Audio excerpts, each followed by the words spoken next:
AIoT ወይም Artificial Intelligence of Things የAI ቴክኖሎጂና የቁሶች የኔትወርክ ግንኙነት ወይም IoT ጥምረት ውጤት ነው። IoT ቁሶች በኢንተርኔት አማካኝነት እርስ በርሳቸው መረጃ መለዋወጥና ትስስር እንዲፈጥሩ የሚያደርግ ቴክኖሎጂ ነው።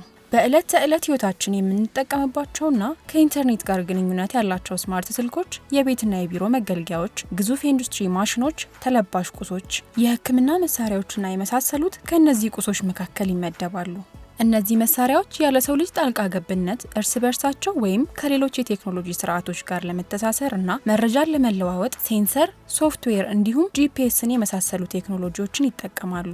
አርቲፊሻል ኢንተለጀንስ እና IoTን በማጣመር ደግሞ አስተውሎት የተላበሱና ማገናዘብ የሚችሉ ማሽኖች እንዲፈጠሩ አስችሏል። ይህ ማለት ቁሶቹ ሙሉ በሙሉ በራሳቸው ወይም በአነስተኛ የሰው ልጅ ጣልቃ ገብነት ውሳኔዎችን እንዲወስኑ አስችሏቸዋል። ከዚህም ማለፍ ሲል ቁሶቹ በአርቲፊሻል ኢንተለጀንስ አማካኝነት በሂደት ከዳታ እንዲማሩ በማድረግ ራሳቸውን እያሻሻሉ እንዲመጡ ያግዛቸዋል።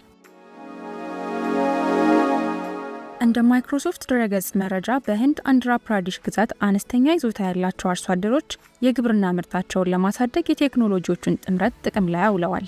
በዚህም ያልተጠበቀ የአየር ሁኔታ ለውጥን፣ የውሃ እጥረትና በቂ ምርት እንዳይኖር የሚያደርጉ ችግሮችን ፈትተዋል።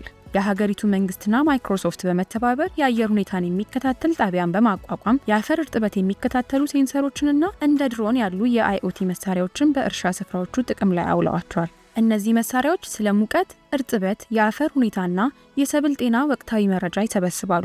የተሰበሰቡት መረጃዎች ደግሞ ወደ ክላውድ ተልከው በAI ሞዴሎች ይተነተናሉ። በተተነተነው ዳታ መሰረት አርሶ አደሮቹ በአካባቢያቸው ቋንቋ አጭር የጽሑፍ መልእክት ይደርሳቸዋል። በዚህም ሰብሎቹን መቼ ውሃ ማጠጣት እንዳለባቸው፣ ምን ያህል የአፈር ማዳበሪያ መጠቀም እንደሚገባቸውና የበሽታ ወይም የተባይ ስጋቶችን መወሰድ ከሚገባው የመፍትሄ ሀሳብ ጋር ይነግሯቸዋል። በዚህም የIoT ቴክኖሎጂ የሰብል ምርትን እያሳደገ እንዲሁም የውሃና ማዳበሪያ አጠቃቀምን እያሻሻለ ነው። የAIና IoT ውህደት ጠቀሜታ በግብርናው ዘርፍ ለአብነት ይጠቀስ እንጂ በተለያዩ ዘርፎችም ከፍተኛ ፋይዳ በመስጠት ላይ ይገኛል።